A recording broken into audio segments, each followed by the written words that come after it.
Bab 1. Kedatangan kuasa barat. 1.2 Faktor kedatangan kuasa barat ke negara kita. Pada tahun 1600, Syarikat Hindia Timur Inggeris SHTI ditubuhkan di England. Kerajaan British memberi hak monopoli dalam perdagangan rempah di Kepulauan Melayu.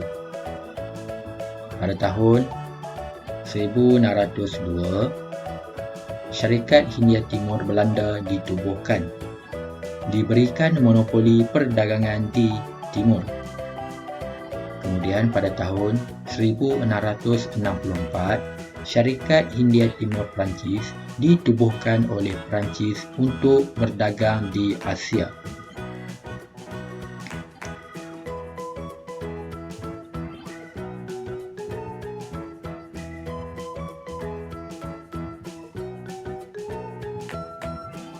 Peta ini menunjukkan bagaimana kedatangan kuasa barat ke alam Melayu iaitu Belanda, Sepanyol, Inggeris dan Portugis.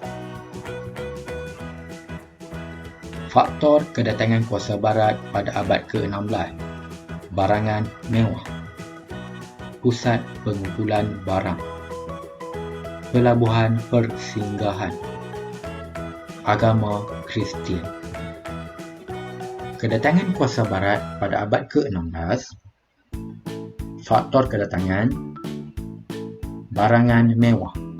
Kuasa-kuasa barat berminat mendapatkan bahan seperti rempah ratus, minyak wangi, emas, perak, batu permata, gading dan hasil hutan. Orang Eropah perlukan barangan mewah dari China seperti teh, sutera dan tembikar. Pusat pengumpulan barang. Negara China mahukan emas, perak, biji timah dan rempah ratus yang boleh didapati di Kepulauan Melayu. Pusat pengumpulan bahan mentah tempatan yang terletak di tengah-tengah laluan perdagangan di antara India dan China diperlukan oleh syarikat perdagangan. Pelabuhan persinggahan. Pelabuhan alam Melayu sesuai dijadikan tempat berlindung sementara menunggu peralihan angin monsun. Pelabuhan alam Melayu sebagai pelabuhan singgah memudahkan kapal berlabuh, mengisi bekalan air, makanan dan kemudahan membaiki kapal sebelum berlayar ke Canton. Agama Kristian. Penyebaran agama merupakan antara faktor penting penjajahan kuasa barat. Kekayaan, keagamaan dan kemasyhuran merupakan matlamat penjajahan kuasa barat. Kedatangan kuasa barat pada abad ke-17 dan abad ke-18. Revolusi perindustrian berlaku di Britain sejak abad ke-17. Negara Eropah lain seperti Jerman dan Perancis menjadi negara perindustrian seperti Britain menjelang tahun 1870. Dasar kuasa barat berubah corak selepas berlaku revolusi perindustrian. Pusat perdagangan diperlukan dengan menguasai tanah jajahan yang dapat membekalkan bahan-bahan mentah bagi keperluan kilang perusahaan secara berterusan. Barangan boleh dikeluarkan secara besar-besaran sebab revolusi perindustrian. Kawasan pasaran yang lebih luas diperlukan untuk memasarkan barang supaya keuntungan dapat dimaksimumkan.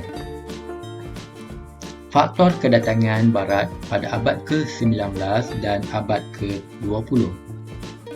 Perkembangan industri kereta. Kesuburan tanah dan kekayaan hasil bumi. Industri mengeting. Pembukaan terusan Suez. Ciptaan kapal wap. Persaingan kuasa barat. Ciptaan telegraf. Slogan beban orang putih. Perkembangan industri kereta. Permintaan getah asli bertambah sebab kemunculan perusahaan kereta dan ciptaan tayar. Getah asli juga merupakan bahan yang penting dalam perusahaan penebat barangan elektrik. Kesuburan tanah dan kekayaan hasil bumi. Tanaman berorientasikan ekspor seperti getah, tebu, tembakau dan padi sesuai ditanam di negara kita sebab tanah yang luas, subur dan iklim yang sederhana. Negara kita juga kaya dengan hasil bumi seperti biji timah, biji besi, emas, petroleum dan arang batu. Industri mengeting. Pada abad ke-19, penggunaan biji timah diperlukan dalam ciptaan baru Amerika Syarikat seperti industri mengeting makanan dan minuman, membuat bumbung rumah dan tong minyak. Menyebabkan harga biji timah melambung tinggi. Permintaan biji timah bertambah pesat selepas tahun 1840. Pembukaan terusan Suez yang melibatkan Laut Mediterranean dan Laut Merah. Ianya boleh mempercepatkan urusan perdagangan. Perdagangan bertambah di antara alam Melayu dan benua Eropah. Ciptaan kapal wap. Kapal wap dicipta pada abad ke-19. Kepentingan kapal wap membawa muatan yang banyak, perjalanan lebih cepat, menjimatkan kos. Penghantaran barang dagangan menjadi semakin mudah dan murah. Persaingan kuasa barat. Kuasa-kuasa barat seperti Britain, Jerman, Perancis, Sepanyol dan Amerika Syarikat mewujudkan semangat persaingan dalam kegiatan menakluki kawasan atau wilayah di Eropah. Kuasa-kuasa barat menyangka semakin luas tanah jajahan, semakin tinggi sanjungan yang diperoleh. Ciptaan telegraf. Ahli perniagaan di benua Eropah dan Amerika Syarikat menghubungi ejen atau wakil mereka di Tanah Melayu lebih cepat dengan ciptaan teknologi telegraf. Penglibatan Tanah Melayu dalam kegiatan pasaran dunia antarabangsa semakin penting. Slogan beban orang putih. Berbagai-bagai slogan digunakan untuk menyebarkan pengaruh dan tamadun mereka ke seberang laut. Kuasa barat berdebat bahawa peradaban mereka lebih tinggi berbanding dengan kebudayaan penduduk yang dijajah bagi merasionalkan penjajahan mereka. Slogan beban orang putih digunakan oleh kuasa barat yang bermaksud tanggungjawab dan tugas mereka adalah untuk membantu dan memberikan kesejahteraan kepada peribumi tanah jajahan mereka. Muslihat tugas menyebarkan tamadun digunakan oleh Perancis pada penduduk dunia, bukan barat yang dianggap mundur.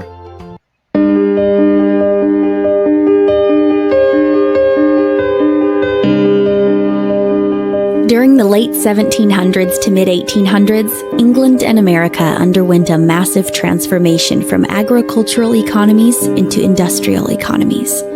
This period, which saw the invention of hundreds of new machines and products, changing our landscape and our way of life, is known as the Industrial Revolution.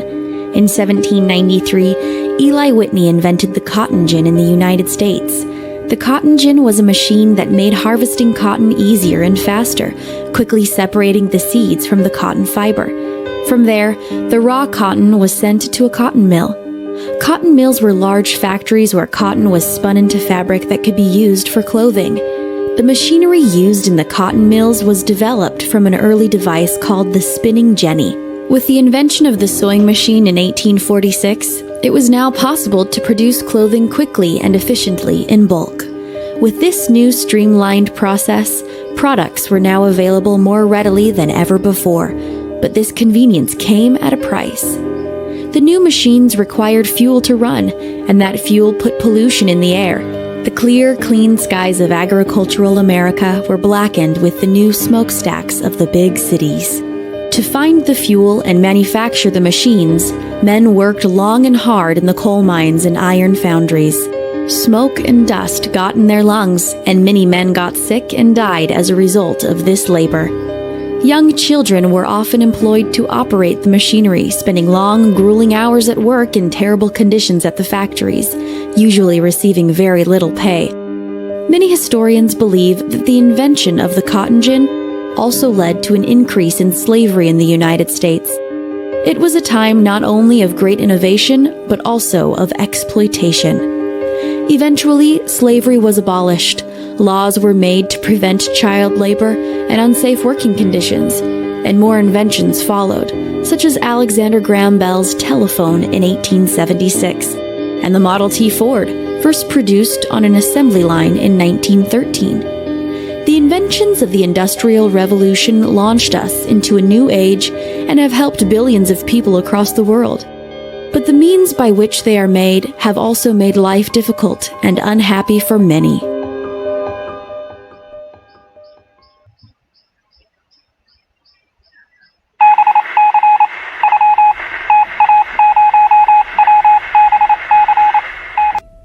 The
Sekian, terima kasih.